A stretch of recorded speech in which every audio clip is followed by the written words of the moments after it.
Magandang araw sa inyong lahat. Ako si Wilson Simbol ng Bisabe 3C. Ngayon ay magbibigay kami ng isang detalyadong ulat tungkol sa Kasaba Production sa Orion, Bataan na galing mula sa aming laboratory activity sa AB Power Engineering. Next slide. Alam natin na ang kasaba o kamuting kahoy ay isa sa mga pangunahing pananim sa Pilipinas. Hindi lamang bilang pagkain, kung hindi bilang raw material para sa iba't ibang industriya gaya ng feeds, pagkain at maging biofuel. Sa gitna ng mahalagang papel ng kasaba, mahalaga rin na suriin ang proseso ng pagtatanim nito, lalo na sa aspeto ng efficiency. Gamit ang iba't ibang power sources tulad ng human labor, animal power, at potential ng mechanization. Next slide. Sa report na ito, aming ipapakita ang iba't ibang aspeto ng pagtatanim ng kasaba. Kasama na ang mga farm activities, power requirements, at ang mga key insights na maaari pang mapaganda ang proseso.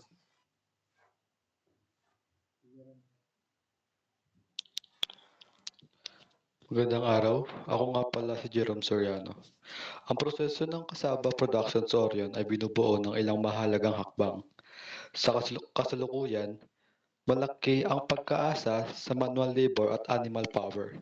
Isa-isahin natin ang bawat aktibidad at kung gaano kalaking energy ang kinakailangan para may sakatuparan ang bawat isa.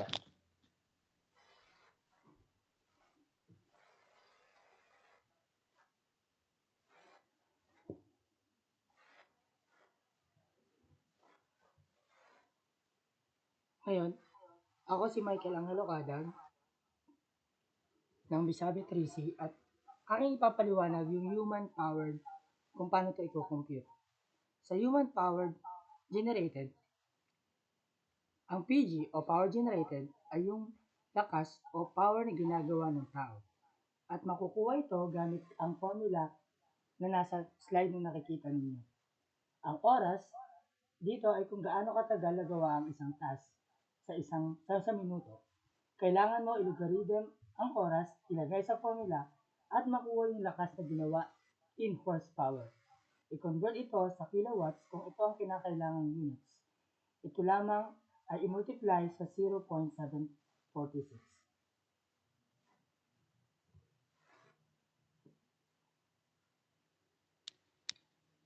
Sa clearing o pagtatanggal ng mga sagabal sa lupa. Unang hakbang ang clearing ng field o pagtatanggal ng mga sagabal tulad ng damo at maliliit na puno. Ginagawa ito ang mga manual labor na nagreresulta ng output na 0.264 kilowatts. Pagamat ito ay simpleng gawain, mataas pa rin ang physical effort na kinakailangan kaya't maraming oras ang nauubos dito. Pangalawa, pagpuputol ng kasaba stock o cutting. Matapos maklear ang lupa, susunod ang cutting o pagputol ng kasaba stock. Ginagawa na rin ito ng mano-mano na nagreresulta ng 0.228 kilowatts na output.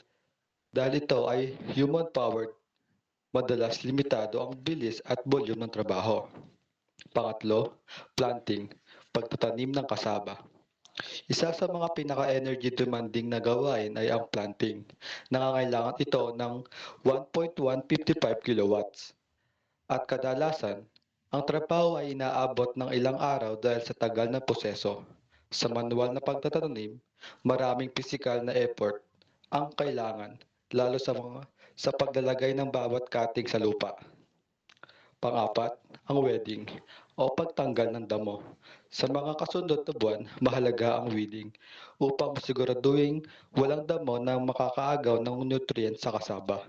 Isa ito sa mga pinaka-energy consuming na task na gumagamit ng 1.32 kilowatts ng human power.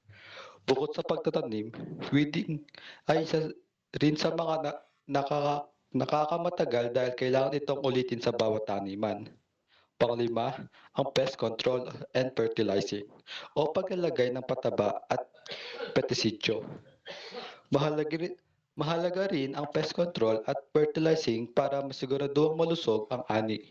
Pareho nangangailangan ang mga ito ng 0.230 kilowatts ng human labor. Bagamat hindi kasing tagal ng planting at weeding, kritikal pa rin ang mga ito sa pag-aalaga ng tanim. Pang-anim, ang uprooting, pag-ani ng kasaba. Sa pagdating ng panahon ng anihan, ang uprooting ng kasaba ay ginagawa rin manually at gumagamit ng 0.264 kilowatts. Madalas ding magtagal ang prosesong ito, lalo na kung malaking lupain ang inaanihan.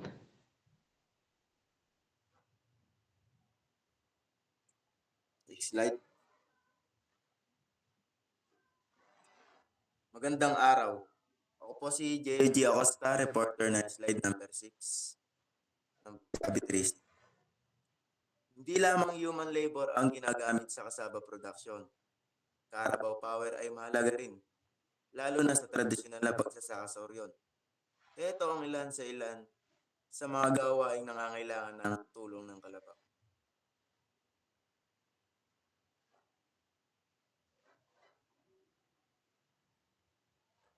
Adrian? Slide 8. Magandang araw. Ako po si Adrian Wilson C. Alarcon. Dito sa DHP ay yung lakas na ginagamit ng hayop sa trabaho. Ang F ay yung lakas ng paghila ng kalabaw. At ang B naman ay gaano kabilis ang kilos nito. Yung 76.2 ay constant na ginagamit para makuha ang sagot in horsepower. At kung kailangan naman ng kilowatts, ay multiply lamang ito sa 0.746.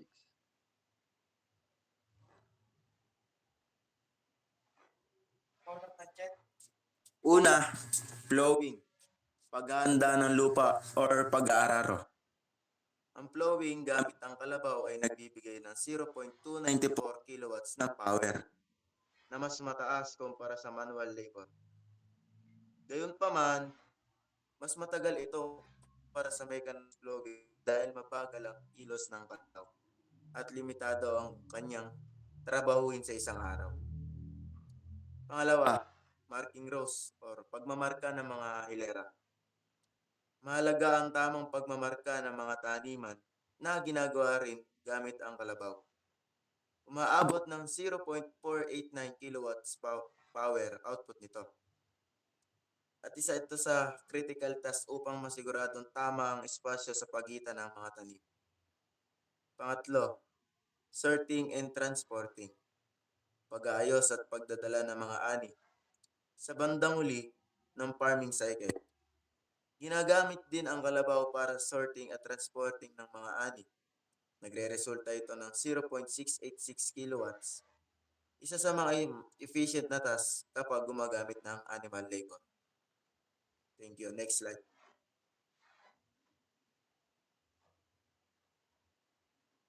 Slide 9.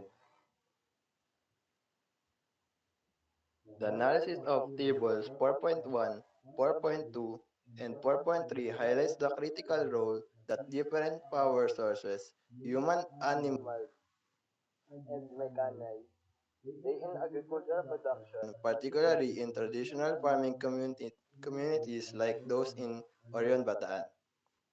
The data underscores the reliance on human and animal power for essential farming activities such as land preparation, crop establishment, and harvesting.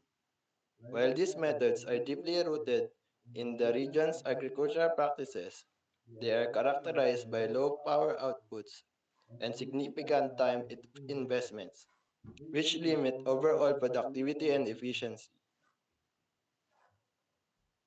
Mula sa observation Mula sa aming obserbasyon, may tatlong mahalagang bagay na napansin tungkol sa kasalukuyang proseso ng kasaba farming. Mabagal na productivity dahil sa manual and animal labor. Ang reliance sa manual labor and animal power ay nagresulta sa mababang productivity. Dahil manual ang bawat takbang mula sa planting hanggang harvesting, nagiging mabagal ang kabuuang proseso. Ang tagal ng bawat gawa ay nagpapababa sa ani at hindi nakakamit ang maximum potential ng taniman. Potential ng mechanization.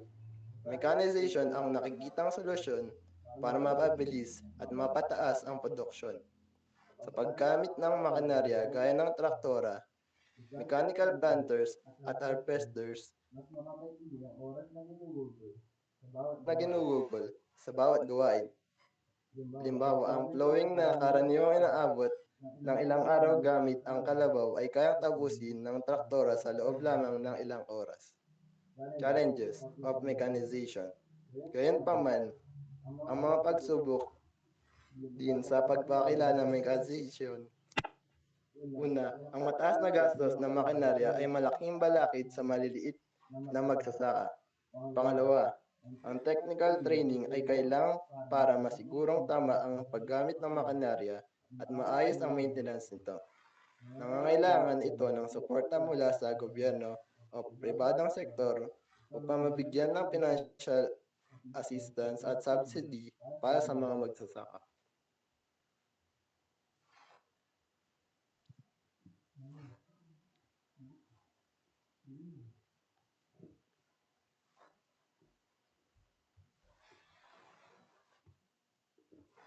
Ako po ulit si Michael Angeloco. Sa kabuuan po, ang cassava production sa Orion Bataan ay highly dependent pa rin sa traditional methods na gumagamit ng human labor at animal power. Bagamat epektibo ito para sa mga small-scale farms, nagriresulta ito sa mabagal at mababang productivity. Sa kabilang banda, may malinaw na potensyal ang mechanization para mapabilis ang mga gawain sa pagsasaka. Ang paggamit ng makinarya ay kayang pataasin ang ani, bawasan ang oras ng trabaho at mapataas ang kita ng mga magsasaka. Ngunit upang maabot ito, kinakailangan ang suporta ng gobyerno at mga programa para sa financial at technical assistance. Sa hinaharap, ang kombinasyon ng traditional methods at modernong mechanization ay posibleng magbukas ng mas maraming oportunidad para sa cassava farming sa Pilipinas, hindi lamang sa lokal na merkado, kundi pati na rin sa global demand. Sa karagdagang impormasyon, kinuha namin ang mga datos mula sa isang interview sa mag-asawang sina Michael Kadag at Susana Kadag, mga magsasaka na nakatira sa General Lim, Orion, Bataan. Sila ay may 2 hektaryang lupang sinasaka kung saan nagtatanim sila hindi lamang ng kasaba, kundi pati na rin ng iba't ibang pananim gaya ng saging, langka, gabi, abukado at mangga. Sa kanilang sakaan, bagamat marami silang tanim, umaasa pa rin sila sa human labor at animal labor para sa kanilang pag-aani at pang-araw-araw na gawain. Maraming salamat po sa inyong pakikinig. Thank you po, ma'am. Thank you po. Thank you, bro.